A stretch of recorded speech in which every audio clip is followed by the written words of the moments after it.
आपल्याकडं नांदेड जिल्ह्यामध्ये 1365 ग्रामपंचायत सदस्य, सरपंच, उपसरपंच यांचं कास्ट व्हॅलिडिटी ज्या ठिकाणी आवश्यक असते ती सबमिट करणं आवश्यक असतं, परंतु ती सबमिट न झाल्यामुळं त्यांच्यावर कारवाई करणं अपेक्षित होतं। मध्यंतरीच्या काळामध्ये कोर्टामध्ये हे प्रकरण गेलं होतं आणि त्याला शासनाने मुदतवाढ दिली होती, परंतु मुदतवाढ संपल्यानंतरही ज्या सदस्यांनी आपलं वैधता प्रमाणपत्र सादर केलेलं नाही आहे, तर अशा सगळ्यांची सुनावणी आम्ही घेतली होती।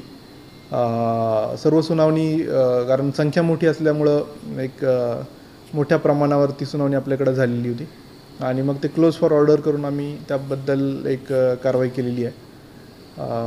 तर साधारणतः 1365 सगळी सदस्यांची संख्या आहे।